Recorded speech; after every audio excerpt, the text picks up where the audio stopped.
오늘 은혜 받으실 말씀은 로마서 8장 32절에서 39절까지 말씀입니다. 로마서 8장 32절에서 39절까지 말씀을 다 같이 봉독하시겠습니다. 자기 아들을 아끼지 아니하시고 우리 모든 사람을 위하여 내주신 이가 어찌 그 아들과 함께 모든 것을 우리에게 주시지 아니하겠느냐. 누가 능히 하나님께서 택하신 자들을 고발하리요. 의롭다 하신 이는 하나님이시니 누가 정죄하리요. 죽으실 뿐 아니라 다시 살아나신 이는 그리스도 예수시니 그는 하나님 우편에 계신 자요 우리를 위하여 관구하시는 자시니라. 누가 우리를 그리스도의 사랑에서 끊으리요. 환난이나 곤고나 박해나 기근이나 적신이나 위험이나 칼이랴. 기록된 바 우리가 종일 주를 위하여 죽임을 당하게 되며 도살당할 양같이 여김을 받았나이다 함과 같으니라. 그러나 이 모든 일에 우리를 사랑하시는 이로 말미암아 우리가 넉넉히 이기느니라. 내가 확신하노니 사망이나 생명이나 천사들이나 권세자들이나 현재일이나 장래일이나 능력이나 높음이나 깊음이나 다른 어떤 피조물이라도 우리를 우리 주 그리스도 예수 안에 있는 하나님의 사랑에서 끊을 수 없으리라. 아멘. 고통과 은혜라는 제목으로 은혜를 나누겠습니다. 사람들은 늙은이나 젊은이, 어린 아이들까지도 고통을 싫어하고 피하고자 하는 것입니다. 그러나 하나님의 심판을 받은 아담은 우리 있는 데까지 이 고통을 상속으로 주고 있습니다. 왜 고난이 이처럼 끊임없이 다가오느냐? 그 질문을 우리는 마음속에 합니다. 천사가 아닌 이상 이 세상에 고통을 어떻게 이기고 나갈 사람이 없습니다. 불순종이 고난을 가지고 오는 동기가 되는 것입니다.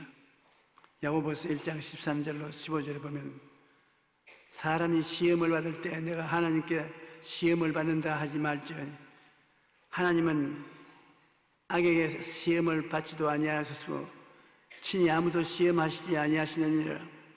오직 각 사람이 시험을 받는 것은 자기 욕심에 끌려 미혹됨이니 욕심이 잉태한 즉 죄를 낳고 죄가 장성한 즉 사망을 낳느니라. 욕심이 들어오면 시험을 당하게 되는 것입니다. 우리가 정상적인 경쟁은 괜찮지만 저 사람이 망해주면 내가 우뚝 서겠다. 저 사람은 망해야 된다. 나만 성해야 된다. 이런 잘못된 경쟁 심리는 우리를 죄를 짓게 만들어주는 것입니다. 우리가 성경에 보면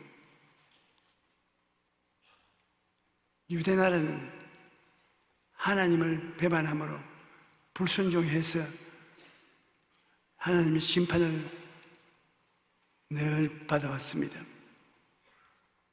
요나 시대는 아수리아가 세계를 다스리고 있습니다. 이스라엘 백성은 아수리아에게 많은 고통을 당했습니다.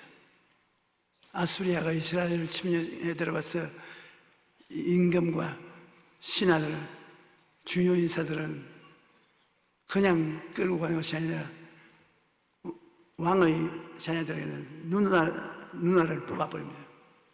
누나를 뽑아가지고서 끌고 가니까 사람이 두 눈 뜨고도 종으로 끌려가면 기가 막힌데 누나를 뽑혀서 끌려가고 모든 사람들은 노예로 육체 노동의 짐승처럼 끌려갔었습니다. 이러므로 이스라엘 사람들에게는 아수리아가 망하기를 학수고대하고 저 망하지 아니하냐 그렇게 생각하고 있는데 요나 선지자에게 하나님의 계시가 내렸습니다. 그 계시가 뭐냐면 아수리아의 수도인 니느웨가 회개하지 않으면 40일 만에 무너지겠다. 그러므로 너가 니느웨에 가서 회개하라. 그렇지 않으면 40일 만에 이 수도는 무너지리라. 그렇게 경고하라고. 그 말을 듣자 요나는 뛸 듯이 기뻐했습니다. 힘으로도 능으로도 못 대항하던 아수리아를 40일 만에 멸망시켜 주겠다는 게 얼마나 좋은 일입니까요? 그래서 내가 왜 우리 원수들이 망하는 것을 보고 좋아할 것이지 망하지 말라고 경고하러 가겠냐? 그는 신보다리 하나 사서 들고 니느웨 정 반대편에 있는 다시스로 도망을 치기로 했습니다. 요나 1장 3절에 보면 그러나 요나가 야훼의 얼굴을 피하러 일어나 다시스로 도망하여 올바로 옆바로 내려갔으니 마침 다시스로 가는 배를 나는지라 야훼의 얼굴을 피하여 그들과 함께 다시스로 가리고 뱃삿을 주고 배에 올랐더라. 니느웨 정반대인 다시스로 가려고 항구인 욥바에가 배표를 사서 배를 타고 떠났습니다. 순조롭게 하나님을 피해서 떠나야 한다고 생각했습니다. 바다 가운데 나갔을 때 갑자기 비바람이 치고 폭풍이 일어나기 시작했습니다. 나중에 얼마 있지 하늘 새카맣게 안 보이고 폭풍우가 얼마나 심하던지 배가 온통 파산되게 됐습니다. 그러니까 선장과 선원들이 왜 이렇게 갑자기 풍랑이 바다에 있느냐? 하나님에게 잘못을 저지르고 도망치는 사람이 있는가 보다고 탄 사람들을 다 모아가지고서 누구 때문에 이 재앙이 오는지 제비를 뽑았습니다. 그래서 그 제비가 요나에게 떨어졌다. 그래서 저들 물었습니다. 무엇을 했기에 하나님이 이 바다에 풍랑을 일으켰냐? 그러니까 요나 아수리아가 망하게 됐는데 내가 40일 이후에는 아수리아가 없어질 것이니까 회개하라고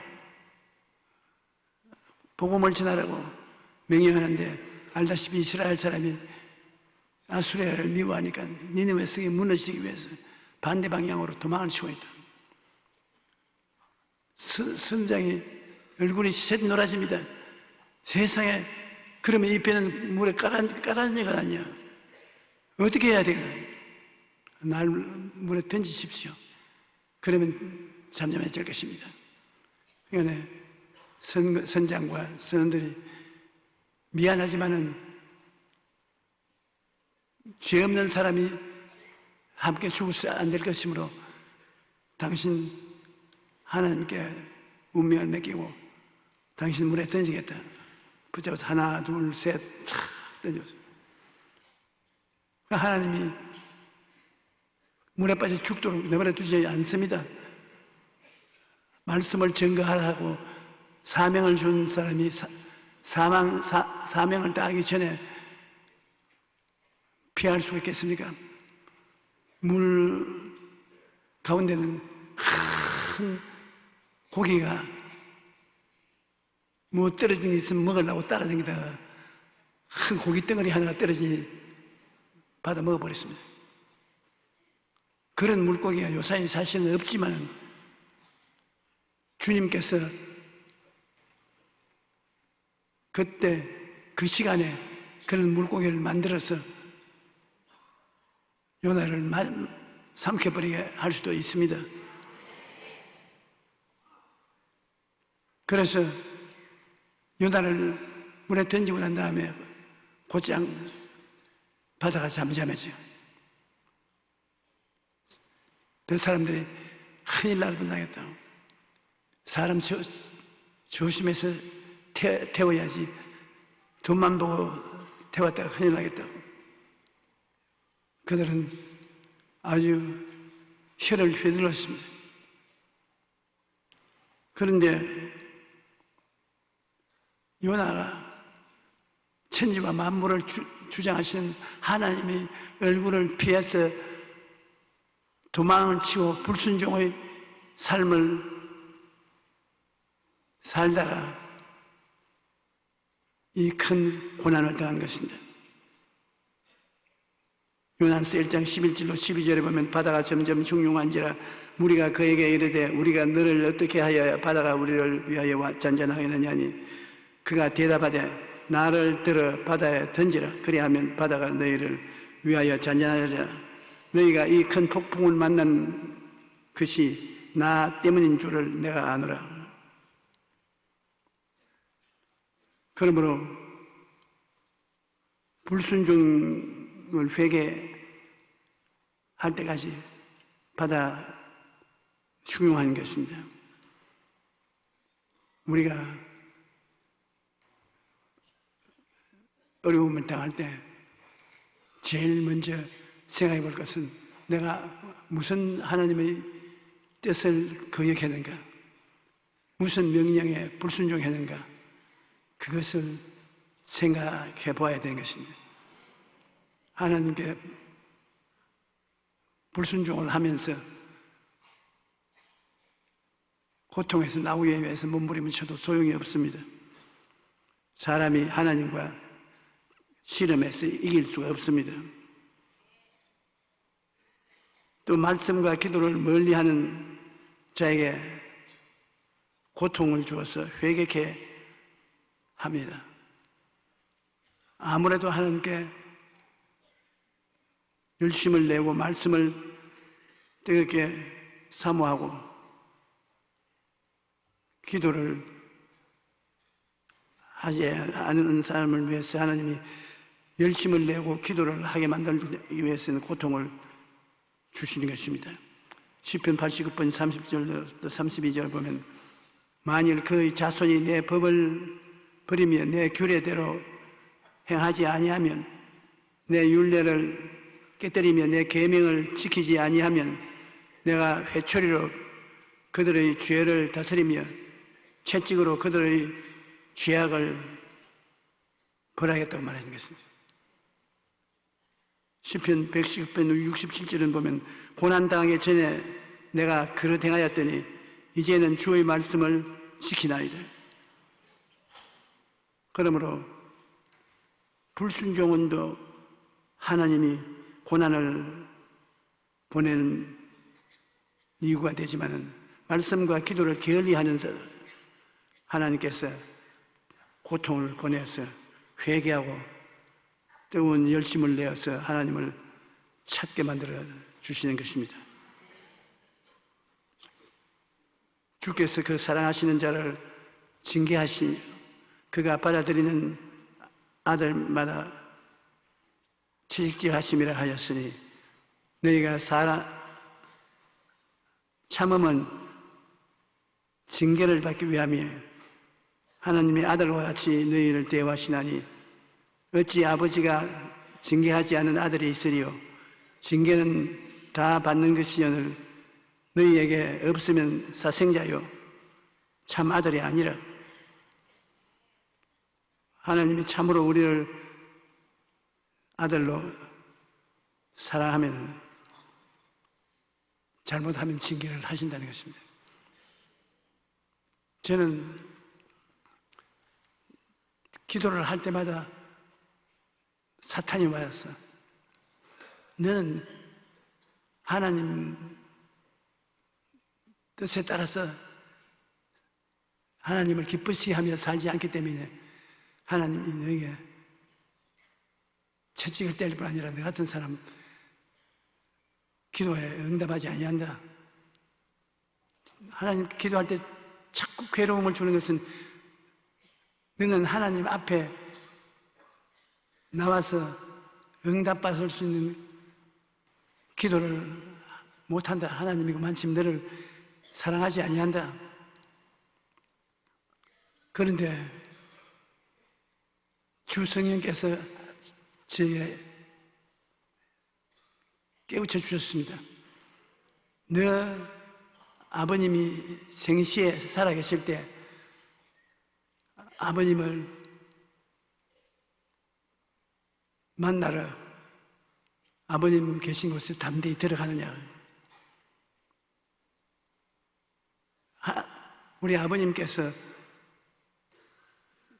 생존에 계실 때 우리 형제가 9인데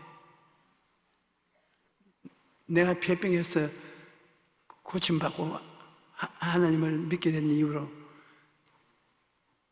온 집안이 불교에서 유교로, 유교에서 기독교로 개종을 했습니다.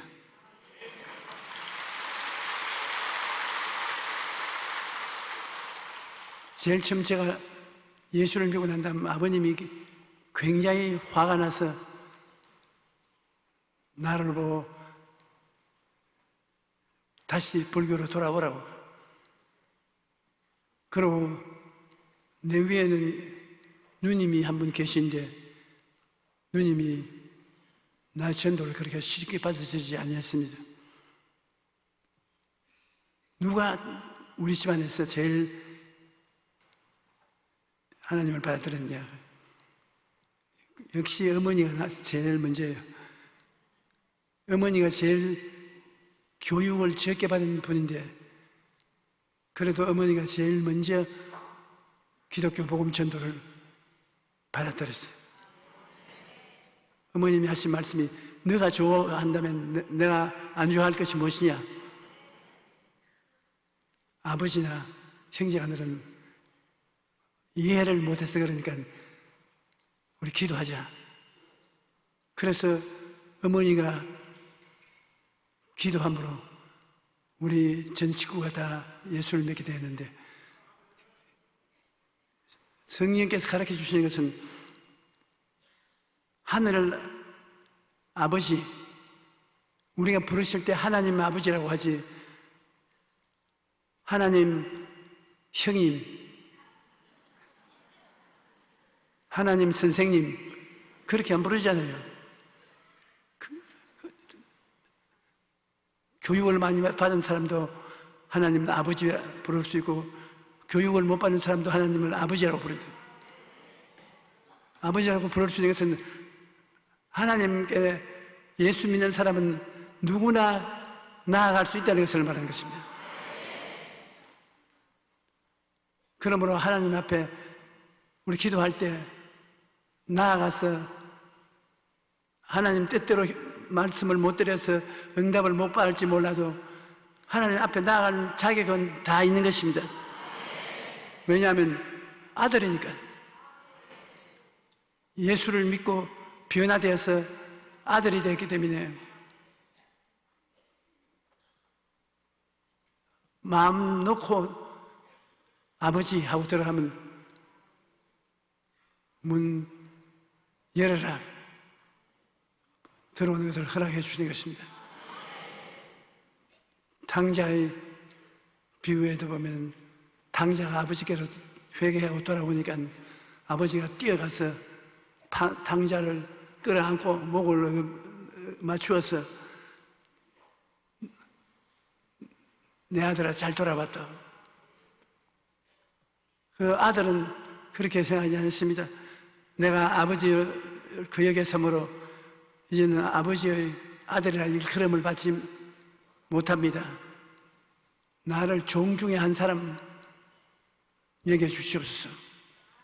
아들은 율법주의적으로 자기 아버지와 자기 관계를 봅니다. 오늘날 또 여러분이 하나님 앞에 나가면 하나님 너를 기뻐하지 아니한다. 하나님이 너를 품에 품어주지 아니한다고 그렇게 말할 때가 여러분이 늘 알아야 될 것입니다. 나는 하늘의 하나님의 아들이다.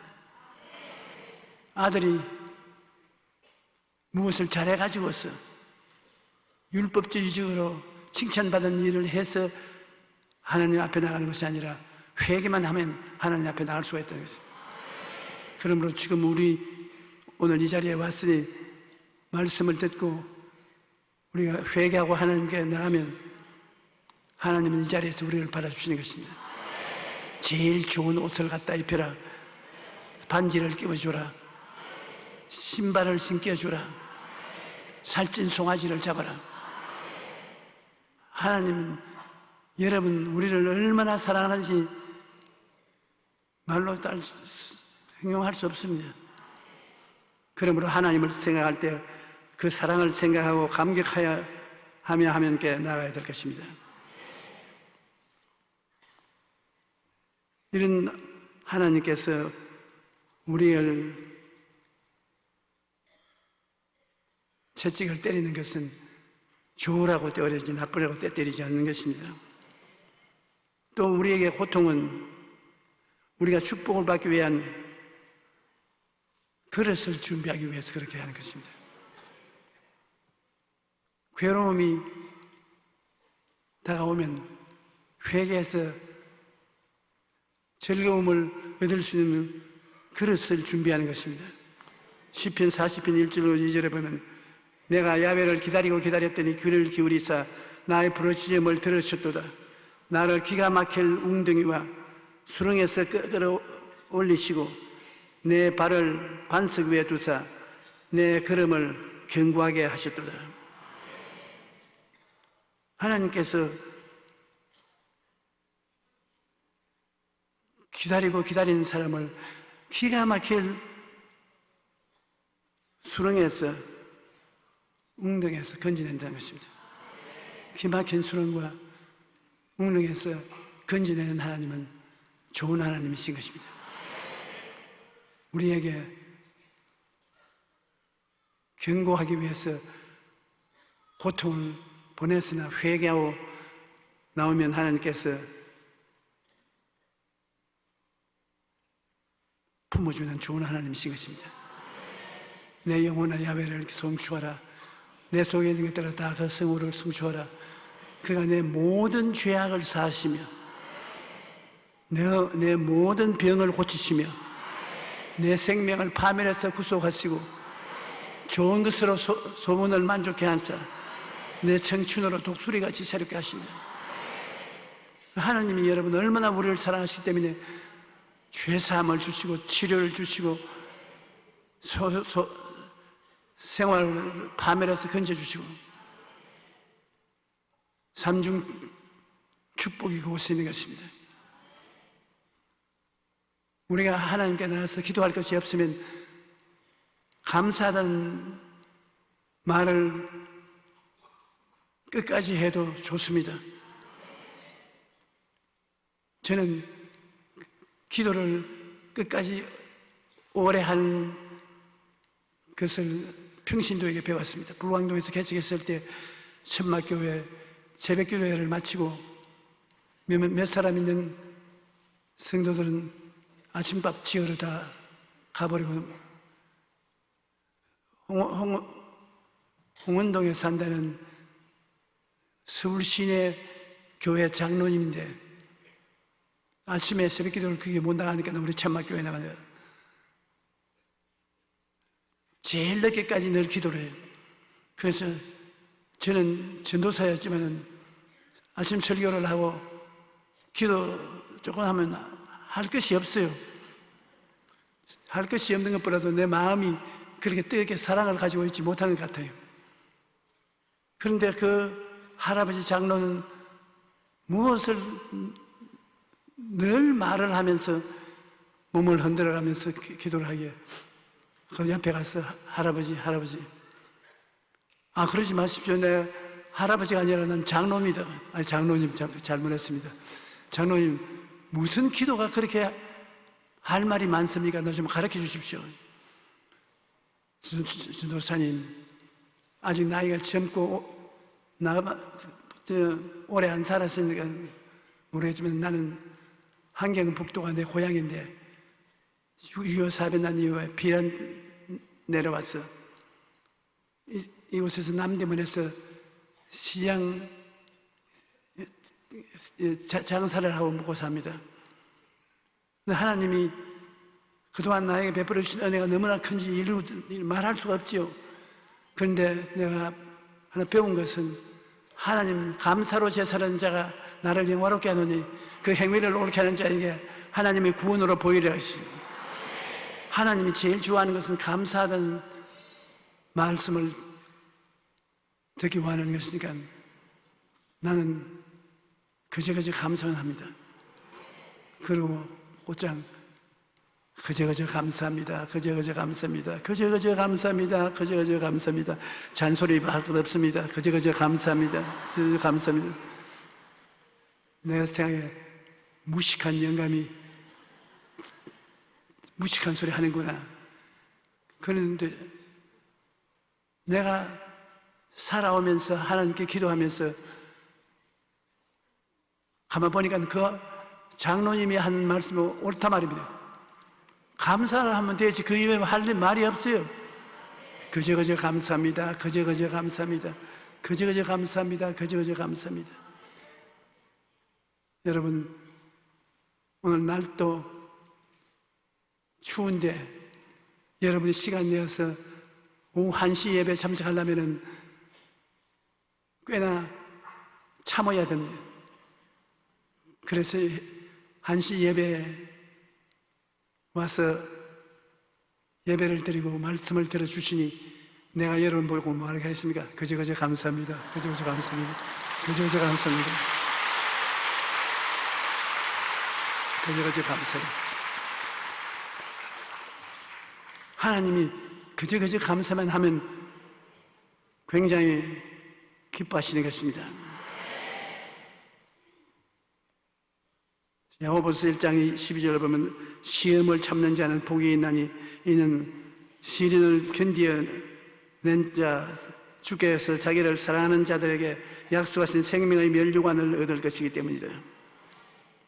시편 118편 5절에는 내가 고통 중에 야훼께 부르셨더니 야훼께서 응답하시고 나를 넓은 곳에 세우셨다. 그러므로 하나님 아버지에게 나가면 고통과 축복이 앞뒤를 따라오면서 우리를 이끌어갑니다. 고통이 다가오는 것은 우리 그릇을 크게 만들기 위해서 마음을 넓히는 것이고, 축복이 다가오는 것은 하나님 찬양하고 감사하게 만들기 위해서 우리가 하나님께 중심에 서서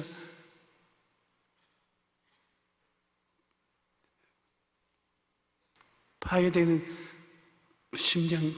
심정을 갖고 있지 않으며 선한 마음을 가지고 있으면 하나님이 언제나 우리에게 축복으로 은혜 주신 것입니다. 스위스의 피에르 렌치니크 박사는 고아가 세계를 주도한다는 논문을 썼는데 세계 역사에 큰 영향력을 끼친 300명 중 60%가 고아였다는 것입니다. 알렉산더 대왕, 줄리어스 시저, 루이 14세, 조지 워싱턴이 다 고아였고 루소는 태어난 지 파스칼은 3살 때 어머니를 잃었습니다. 또 이스라엘 근고의 어머니로 불리는 골다 메이어도 호아였습니다. 아이들에게는 부모를 잃는 것만큼 큰 시련이 없습니다. 하지만 그들은 고난을 오히려 삶의 에너지로 바꾸었기 때문에 세계사에 큰 족적을 남길 수가 있었던 것입니다. 스위스의 정신의학자인 폴 투르니에는 슬픔이 크면 클수록 그 슬픔이 만들어내는 창조적인 에너지는 더 크다고 말하는 것입니다. 고난을 당할 때 절망하지 말고 고난을 창조적 에너지로 바꾸어 놓아야 합니다. 그러면 꿈이 현실로 나타나게 되는 것입니다. 우리가 고난의 길을 걸어갈 때 꿈을 버리지 말라는 것입니다. 고난이 와도 꿈을 품고 하나님 앞에 나가면 큰 꿈을 이루는 에너지가 된다는 것입니다. 우리도 훌륭히 성공한 사람들 중에 고난을 이긴 사람이 많습니다. 고난을 올바르게 이기면 큰 성공을 하는데 잘못하면 자기도 망하고 나라도 망치는 것입니다. 우리 세대에서 같이 사는 분 중에 대통령이 국민들의 마음에 이처럼 깊은 상처를 준 것은 처음입니다. 이것은 회개하고 하나님 붙잡고 나섰으면 이런 것을 안 쓸 것입니다. 자기가 자기 주변의 사람의 행복을 위해서 국가와 민족을 농락한 그밖에 되지 않습니다. 뭐라고 말을 할 수가 없어요. 우리 국민 전체가 큰 고통 속에 빠져 있는데 이때 정신 차리지 아니하면 쫄딱 망합니다. 우리가 희망이 있다고 생각하는 것은 옛날에는 데모가 생겼다면 온 서울시가 그름더미가 되고 파괴적인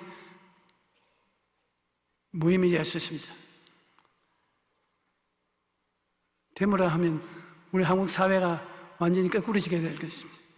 그런데 어제도 보면 15만 명이 모였든지 50만 명이 모였든지가 상관없이 조용하게 질서정연하게 데모를 했어요.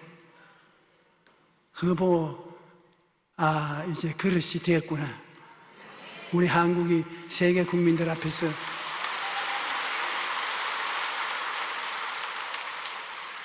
고난을 받되 고난을 능히 소화할 수 있는 꿈을 이룰 수 있는 국민이 되었구나. 감사하게 생각합니다. 데모가 우리 국민의 소양을 깨닫게 해주었습니다. 우리는 이만한 깊이가 있는 국민이 되었습니다. 감사한 일입니다.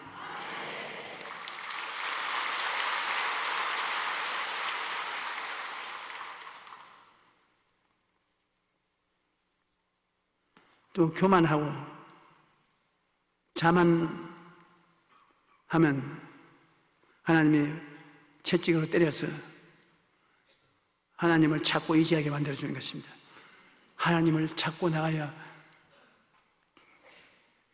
힘을 얻을 수가 있지, 교만하고 오만해서 자기 인간의 힘으로 무엇을 할 수 있다고 생각하면 큰 오해를 하는 것입니다.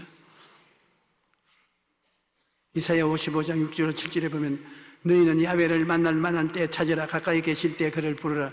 악인은 그의 길을, 불의한 자는 그의 생각을 버리고 야훼께로 돌아오라. 그리하면 그가 긍휼히 여기시리라. 우리 하나님께로 나아오라. 그가 너그럽게 용서하시리라. 잠언서 8장 11절에 보면 나를 사랑하는 자들이 나의 사랑을 입으며 나를 간절히 찾는 자가 나를 만날 것이라.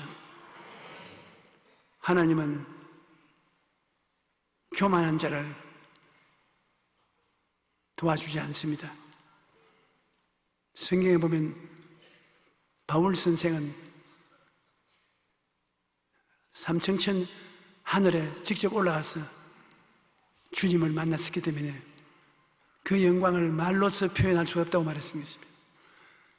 그리고 하나님의 계시를 너무 깊이 받았기 때문에 교만해지지 않을 수가 없다. 그러면 하나님께서 바울 선생을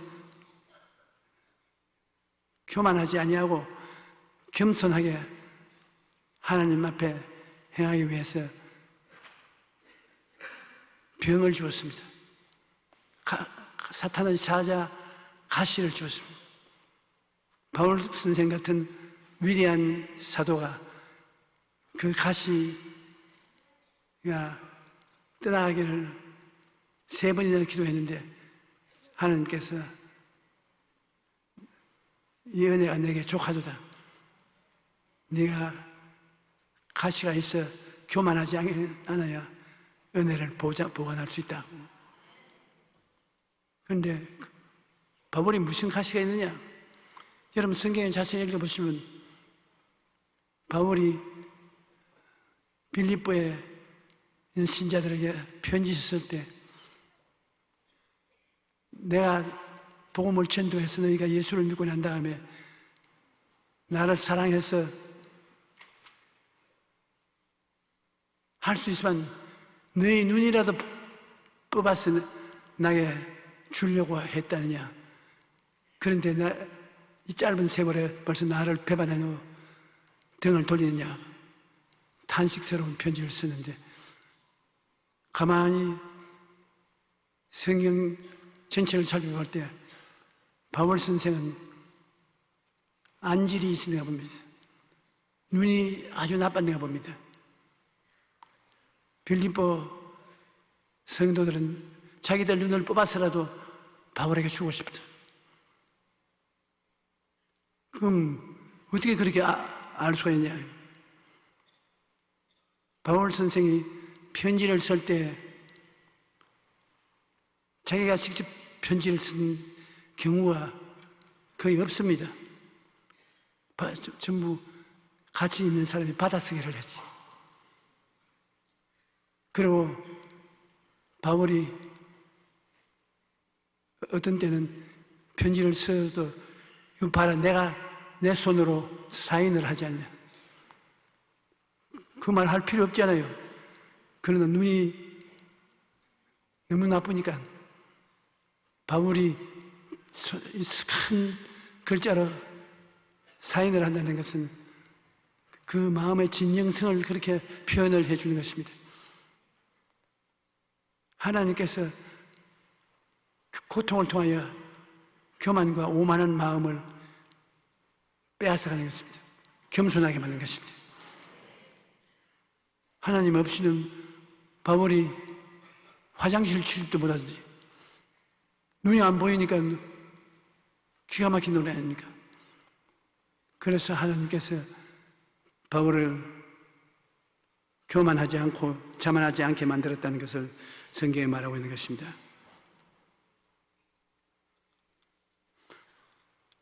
사람들은 대개 고난을 당한 뒤에야 하나님을 찾습니다. 누가복음에 보면 아버지를 떠나간 먼 나라로 가서 재산을 당신한 아들이 이야기가 나오는데 그는 흉년을 만나 먹을 것조차 구할 수 없게 되자 그제야 마음을 돌이켜 아버지께 돌아왔는 것입니다. 이와 같이 많은 사람들이 하나님을 떠나 살다가 고난을 당하고 나서야 하나님을 찾습니다. 그러나 고난을 당한 후에라도 하나님을 찾는 사람은 지혜로운 사람입니다. 왜냐하면 하나님은 자기를 찾는 자를 버리지 않으시고 다시 살리시는 분이시기 때문인 것입니다.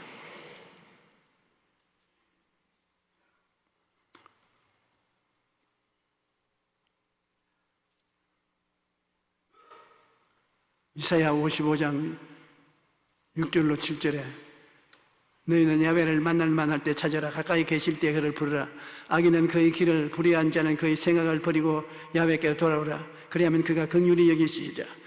우리 하나님께로 돌아와라. 그가 너그럽게 용서하시리라. 그래서 호세아 선지자는 죄로 인해 고난당하는 이스라엘 백성을 향하여 오라, 우리가 야훼께로 돌아가자. 야훼께서 우리를 찢으셨으나 도로 낫게 하실 것이요 우리를 치셨으나 싸매어 주실 것입니다. 아모스 선지자도 야훼께서 이스라엘 족속에게 이와 같이 말씀하시기를 너희는 나를 찾아라. 그리하면 살리라. 그렇게 외쳤습니다. 개인이든 나라든 고난을 만났을 때 하나님을 찾아야 합니다.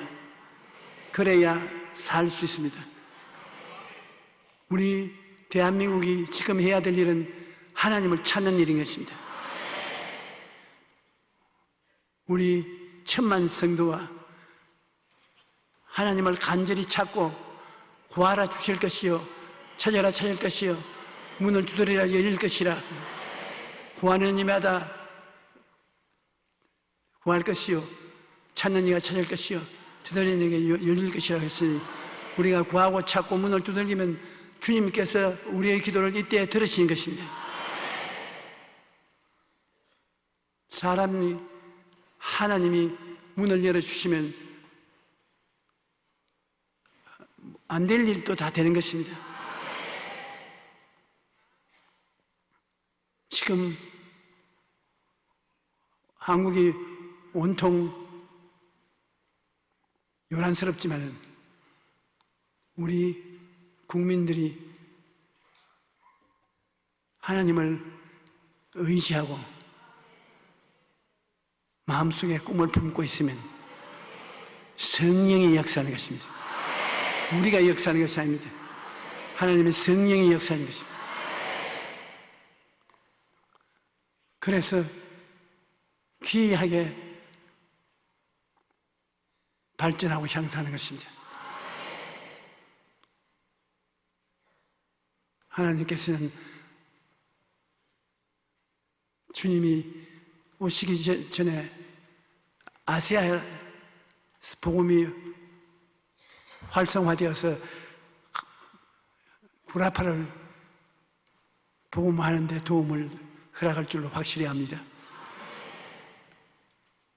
아시아에 예수 그리스도의 복음이 활성화되고 성령 충만이 오고 하나님의 기적이 따르면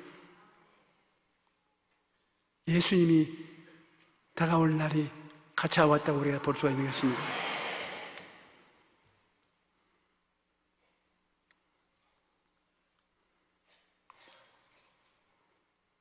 고통과 괴로움을 극복함으로 영적인 힘을 얻습니다. 고통을 당하고 극복한 사람이 기도도 잘하고 영적인 힘이 있는 것입니다. 야고보서 1장 2절로 4절에 내 형제들아 너희가 여러 가지 시험을 당하거든 온전히 기쁘게 여기라. 이는 너희 믿음의 시련이 인내를 만들어내는 줄 너희가 알미라. 인내를 온전히 이루라. 이는 너희로 온전하고 구비하여 조금도 부족함이 없게 하려 것이라. 시험을 당해 그 고난을 참으면 그것이 인격적인 영적 힘이 된다는 것입니다. 베드로전서 5장 10절에 모든 은혜의 하나님 곧 그리스도 안에서 너희를 부르사 자기의 영원한 영광에 들어가게 하시니가 잠깐 고난을 당한 너희를 친히 온전하게 하시며 굳건하게 하시어 강하게 하시며 틀을 견고하게 해주신다는 것입니다. 히브리서 12장 11절에 무릇 증기는 당시에 즐거워 보이지 않고 슬퍼 보이나 후에 그로 말미암아 연단받은 그 자들은 의와 평강의 열매를 맺는다고 그랬습니다. 그러므로 우리가 다가오는 고통, 괴로움은 예수님을 믿고 하나님의 자녀가 되고 성령이 같이 계신 분에게는 어떠한 면에 있어도 도움이 된다는 것입니다. 여러분, 대나무가 강하고 곱게 위로 뻗어 자랄 수 있는 것은 왜 그런지 압니까? 대나무 보십시오. 대나무 큰 나무도 아닌데 폭풍우가 와서 다른 나무들은 막 쓰러지는데 저 대나무는 안 쓰러진다. 푸르청청하게 자라는 것입니다. 그 이유는 저 대나무에 마디가 있다. 대나무가 환경이 나빠서 잘 자라지 못할 때, 고통스러울 때 마디를 만들어요. 그리고 또 자라고 마디를 만들어요. 그 마디가 대나무가 쓰러지지 않고 말라지지 않게 만들어주는 힘이 되는 것입니다. 이 대나무가 어려울 때마다 마디를 만들고 그 마디의 힘에 의해서 또 자라고 하는 것을 보고 아이디어를 얻은 사람이 있습니다. 이 사람은 기름 트렁크 알루미늄이나 다른 쇠로서 트렁크를 만들어서 지게 있지 않아요. 서브에 몇 분 안 굴러서 터져버려요. 그래서 저 대나무는 속이 비어도 저렇게 뭡니까? 고난을 반지를 자기가 반지를 만들었고 그죠. 그래서 그분도 트렁크를 만들 때 트렁크에다 반지를 만들었습니다. 하나씩 반지를 만들어서 사용해 보니까 드럼통에 대나무 마중처럼 주름을 몇 개 넣어 보니까 옆에서 가해지는 충격에 4배나 강하게 되었다는 것입니다. 아무리 굴러다니도 트이지 않아요. 그 희한하지요. 그런 여름 드림통에 마디라고 할까요? 한국말도 모르겠네. 그 마디를 넣으면 그 드림통이 굉장히 강해져요. 그 고통이라는 것은 우리 예수 믿는 사람에게 기도하고 믿는 마디를 만들어줘요. 그 마디를 많이 가진 사람은 여간 어려움을 당해도 파멸되지 않아요. 인생이 더 이상 성장하지 않고 멈춘 것처럼 느껴질 때 낙심이나 포기하지 말아야 됩니다. 멈춤의 시간에 하나님께 더 가까이 나아가면 영적으로 더 강한 사람이 되게 되는 것입니다. 하나님이여, 제가 말을 잘 못하겠는데 하나님이 알게 해 주시옵소서. 할렐루야.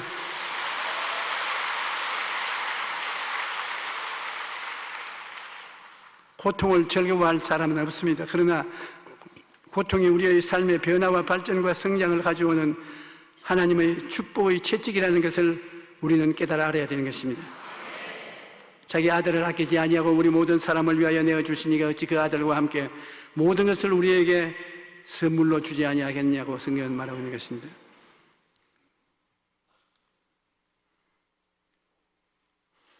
고난을 이기는 힘은 사랑입니다.